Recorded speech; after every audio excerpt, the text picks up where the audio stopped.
School प्रवेश channel में आपका बहुत बहुत स्वागत है। दोस्तों, हमारे चैनल पर आपको स्कूल एडमिशन संबंधित जानकारी जैसे कि केंद्रीय विद्यालय एडमिशन, जवाहर नवोदय विद्यालय एडमिशन, सैनिक स्कूल एडमिशन और हर राज्य में होने वाले आरटी एडमिशन के बारे में टाइम टू टाइम जानकारी दी जाती है। दोस्तों, आज की इस वीडियो में हम बात करेंगे केंद्रीय विद्यालय एडमिशन के बारे में। दोस्तों, आप लोगों ने सुना होगा कि सर्विस प्रायोरिटी कैटेगरी चलती है केंद्रीय विद्यालय एडमिशन में। आज की इस वीडियो में मैं आपको एकदम क्लियर करने वाला हूँ कि यह सर्विस प्रायोरिटी कैटेगरी क्या होती है और इससे सरकारी नौकरी वालों को क्या फायदा मिलता है। दोस्तों, जनरल सा कॉन्सेप्ट होता है लोगों के मन में, वो ऐसा सोचते हैं कि केंद्रीय विद्यालय में सिर्फ सरकारी नौकरी वाले को ही एडमिशन होता है और दूसरे को चांस नहीं मिलता है, लेकिन ऐसा नहीं है। हाँ, सरकारी नौकरी वालों की सर्विस प्रायोरिटी कैटेगरी लगती है एडमिशन में, उनको थोड़ा सा प्रायोरिटी मिलती है। प्रायोरिटी का मतलब होता है उनको प्राथमिकता दी जाती है उनके बच्चे को एडमिशन में केंद्रीय विद्यालय में। तो चलिए इस वीडियो में हम समझते हैं कि कैसे सरकारी नौकरी वाले को, केंद्र सरकार के कर्मचारी हों चाहे वो राज्य सरकार के कर्मचारी हों, उनको कैसे प्राथमिकता दी जाती है। तो चलिए वीडियो में आगे बढ़ते हैं। सबसे पहली प्राथमिकता जो दी जाती है वो दी जाती है children of central government employ and children of ex serviceman, transferable and non transferable. तो दोस्तों, यहाँ पर जो सेंट्रल गवर्नमेंट के एम्प्लॉय हैं उनके बच्चों को पहली प्राथमिकता दी जाती है केंद्रीय विद्यालय में एडमिशन। इसके साथ ही साथ जो बच्चे होते हैं एक्स सर्विसमैन के, उनको भी पहली प्राथमिकता दी जाती है केंद्रीय विद्यालय के एडमिशन में, चाहे वो क्लास 1 हो या फिर उसके ऊपर की क्लासेस, चाहे जो भी क्लासेस हो, सब में प्रायोरिटी कैटेगरी यही चलती है। तो पहली प्राथमिकता जो सेंट्रल गवर्नमेंट के एम्प्लॉय होते हैं और जो एक्स सर्विसमैन के बच्चे होते हैं उनको दी जाती है। इनकी जो नौकरी है, इनकी जो जॉब है वो ट्रांसफरेबल भी हो सकती है, नॉन ट्रांसफरेबल भी हो सकती है। उसके बाद जो दूसरी प्रायोरिटी दी जाती है, सेकंड प्रायोरिटी मिलती है, जो दूसरी प्राथमिकता मिलती है, वो children of central government PSU, autonomous body employ, institute of higher learning employ of the government of India, transferable या नॉन ट्रांसफरेबल। तो दोस्तों, कुछ सेंट्रल गवर्नमेंट के पीएसयू होते हैं जिसको पब्लिक सेक्टर अंडरटेकिंग कहा जाता है। ये जो होती हैं ये महारत्न नवरत्न कंपनियां होती हैं। एग्जाम्पल के तौर पर जैसे आपका आईओसीएल है, एनटीपीसी है और बीएसएनएल है, भारत पेट्रोलियम, बेल, इस तरह की जो संस्थाएं होती हैं इनको पब्लिक सेक्टर अंडरटेकिंग बोला जाता है।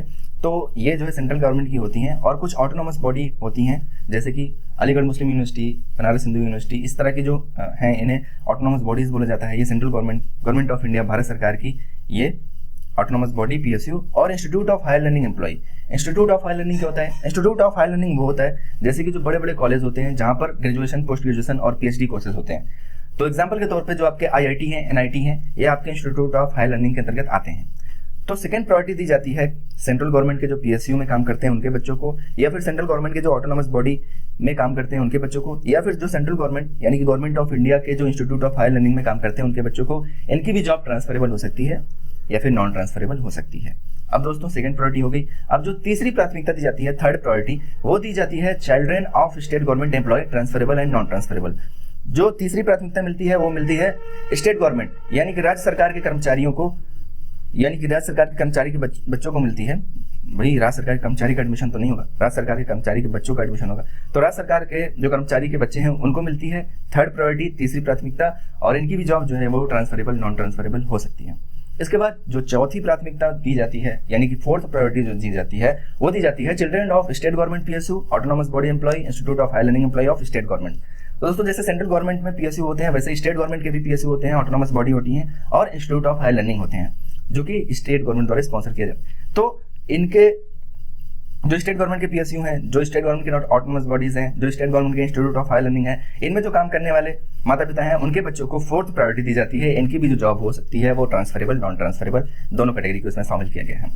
अब जो लास्ट प्रायोरिटी मिलती है, जो सबसे कम प्रायोरिटी मिलती है, वो मिलती है children from any other category, यानी कि इन चारों, ये जो चारों पहली की प्रायोरिटी कैटेगरी है उनको छोड़ के, जो सेंट्रल और स्टेट गवर्नमेंट के ये एम्प्लॉय हैं इनको छोड़ के जो सबसे कम प्रायोरिटी दी जाती है वो किसी भी अदर कैटेगरी के हो सकते हैं, जैसे कि प्राइवेट सेक्टर से बच्चे के माता पिता या तो किसान हैं या तो बिजनेसमैन हैं या तो अपना खुद का बिजनेस करते हैं, खुद की दुकान है।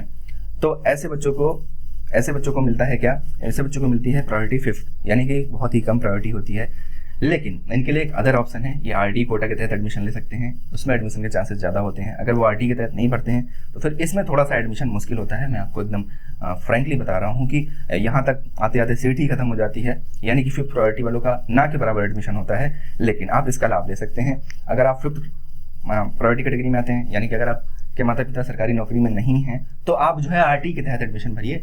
अपने अगर आप ग्रामीण क्षेत्र के हैं तो अपने रेंज में आने वाले 5 किलोमीटर के अंतर्गत जो केवी है उसमें फॉर्म भरिए, और अगर आप शहरी क्षेत्र में हैं तो आप अपने रेंज में आने वाले 5 किलोमीटर के रेंज में केंद्रीय विद्यालय में फॉर्म भरिए, और अगर आप ग्रामीण क्षेत्र में हैं तो अपने रेंज में आने वाले 8 किलोमीटर केवी के अंदर जो है फॉर्म भरिए, तब आपका आरटी का कोटा लग जाएगा। और आरटी के लिए कंडीशन और है, आप डिसएडवांटेज कैटेगरी से होने चाहिए। डिसएडवांटेज कैटेगरी होती है ईडब्ल्यूएस और उसके बाद SC ST OBC non creamy layer, और भी बहुत सारे हैं जैसे कि अनाथ बच्चे, बेघर बेसहारा बच्चे, मजदूर, दैनिक मजदूर जो है उनके बच्चे।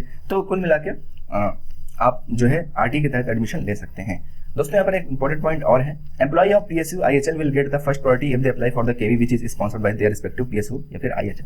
तो दोस्तों जो PSU होते हैं, पब्लिक सेक्टर अंडरटेकिंग या फिर इंस्टीट्यूट ऑफ हायर लर्निंग होते हैं, इनके अंदर भी KV होते हैं और उन केंद्रीय विद्यालय को यही PSU या फिर यही institute of higher learning sponsor करते हैं। जैसे कि एग्जांपल के तौर पर एक PSU का मैं एग्जांपल लेता हूं, NTPC national thermal power corporation, NTPC के अंदर भी केंद्रीय विद्यालय होता है जिसको NTPC ही स्पॉन्सर करता है। अगर वहां के एम्प्लॉय जैसे कि जो NTPC में ही काम कर रहे हैं, ठीक, वहाँ के एम्प्लॉय अगर अपने बच्चे का उसी केंद्रीय विद्यालय में फॉर्म भरते हैं तो उनको सबसे पहली प्रायोरिटी दी जाती है। और इसी तरह इंस्टीट्यूट ऑफ हायर लर्निंग का मैं एग्जांपल लूँ तो अगर मान लीजिए IIT मुंबई है, ठीक, तो IIT मुंबई के अंदर जो है IIT है, IIT के मुंबई के अंतर्गत एक KV है, जैसे कि IIT मुंबई KV। तो उस KV में जो काम करने वाले कर्मचारी हैं या फिर वहाँ के जो टीचर हैं, वो अपने बच्चे का फॉर्म अगर उस केंद्रीय विद्यालय के लिए भरेंगे जो IIT जिसको IIT मुंबई स्पॉन्सर कर रहा है, तो उनको फर्स्ट प्रायोरिटी मिलेगी। ये बहुत कम लोग होते हैं, इसके लिए मैं इसको ज़्यादा नहीं एक्सप्लेन कर रहा हूँ। बाकी और सब KV के लिए यही सब एप्लीकेबल है, ये जो 5 प्रायोरिटी कैटेगरी हैं ऐसे ही चलती हैं। तो दोस्तों आई होप दैट कि आपको ये समझ में आ गया होगा। अभी भी अगर आपको कोई कंफ्यूजन है तो आप नीचे कमेंट बॉक्स में कमेंट करके पूछ सकते हैं। और अभी तक अगर आप हमारे चैनल को सब्सक्राइब नहीं किए हैं तो प्लीज़ आप चैनल को सब्सक्राइब कर लें और घंटी वाला निशान जरूर दबाइएगा ताकि कोई भी लेटेस्ट नोटिफिकेशन एडमिशन से रिलेटेड आपसे मिस ना हो। हम टाइम टू टाइम ऐसी बेहद रोचक जानकारी आपके लिए लाते रहते हैं तो और लाते भी रहेंगे। और thank you so much for watching. अगर वीडियो अच्छा लगा हो तो शेयर भी कर दीजिएगा। मिलेंगे अपने नेक्स्ट वीडियो में। Till then bye bye.